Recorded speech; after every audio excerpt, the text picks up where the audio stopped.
Welcome back to Creating a Universe, where we're discussing the various elements that go into creating a believable and immersive world for your story. Today, we're going to be talking about making maps.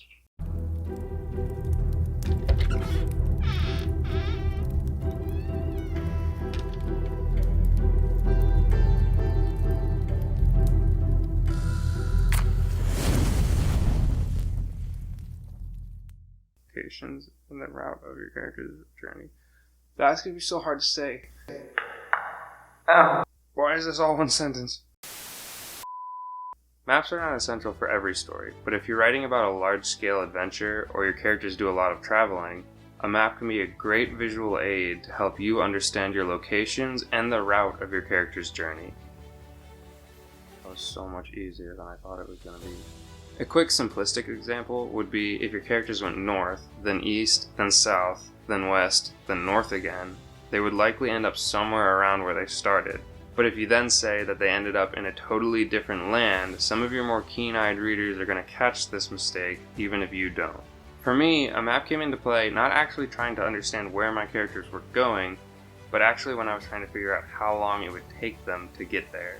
I was trying to understand how many days it would take for the characters to get to and from where they were going. The main reason that I needed this clarification was because there was a group of characters that traveled south, and another group of characters that traveled about the same distance north, yet it took one group 2 days to get where they were going, and the other group took over a week to get there. So what I did instead was I simply stopped writing, I put my computer away, and rather I picked up a pencil and a piece of paper and started drawing out the geographical locations that they were actually going to. Nothing around that, no mountain ranges, no nothing else, just the location from where they started, where they went, and everything in between that. And from there, I knew that they couldn't be traveling about the same distance. I would have to change something.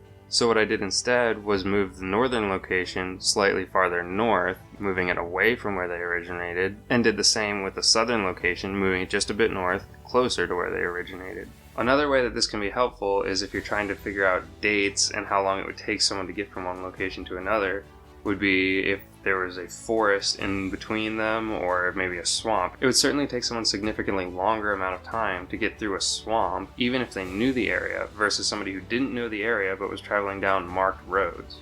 These are all things that you can keep in mind when you're building out your locations, and if you run into problems where certain things may not make a lot of sense. Because trust me, if it doesn't make sense to you, don't skip it. It won't make sense to anyone else. As I said before, maps can be used solely as visual aids to the writer to know more specifically how and when a character gets from one location to the next. If you so desire, and in my opinion this is always a good idea if you have a fleshed out enough map, include it in the beginning of your book as a visual representation of the locations in your story. That will only add more depth to your world and pull in those readers that really want those kinds of details. You could even mark out on the map the route of the hero's journey, and some readers will really appreciate being able to go back and look over that. Maps can help both you and your readers understand better the geography and distance between locations in the world that you've created. Your readers may know that the Oklos tribe lives north of the Undros tribe, but now they actually have a representation of how far north. One of the most important things to keep in mind when creating your map is to make sure that it is accurate to the way that you've described your world. For example, in my book, I had already written out a fair bit of the character's journey, so I knew that they went south, then east, and so forth.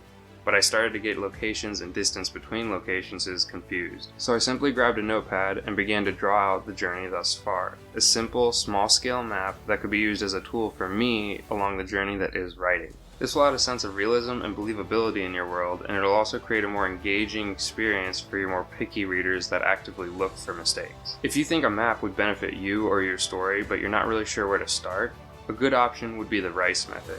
Simply spill out a bit of rice onto a piece of paper, nudge it around with your little phalanges until it matches somewhat of a shape that suits you, and then just start tracing.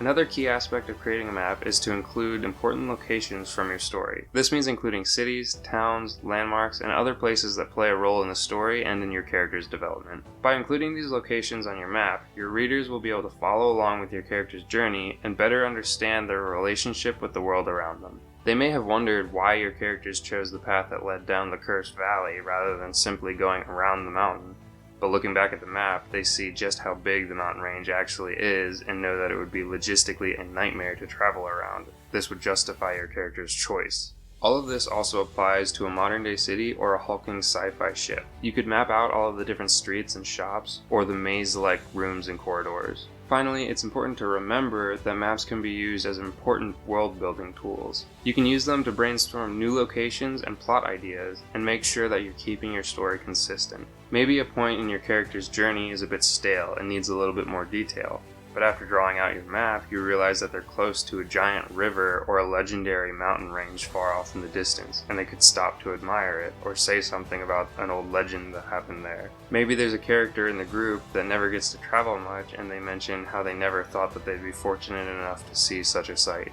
For another example, say you draw out a location that so far has nothing to do with your story, but you love the setting so much that you want to include it somehow. Maybe an old castle high up on a cliff overlooking the ocean, or a dark forest where the sky appears a dim purple with a mist that makes wanderers hallucinate. You would be surprised sometimes at how easy it is to incorporate these locations into your story in a way that makes sense and doesn't feel like you're straying from the point. That's not to say that it's always possible. Sometimes it simply won't fit into the story, but you can always put it in your pocket and save it for another one. But if it does, then absolutely go for it. And that's going to be it for this episode of Creating a Universe. Remember that creating maps can be a useful tool for both you and your readers to better understand the locations and journeys of your characters. If you have any questions, leave a comment down below. I'm going to be collecting comments throughout the series and answering as many as I can at the end. And remember that there is such things as stupid questions, but that does not mean that they should not be answered. If you found this helpful, give the video a like and consider subscribing. Thank you for listening to me talk once again. I don't deserve your time, and as always, I am grateful for it, and I'll see you in the next one.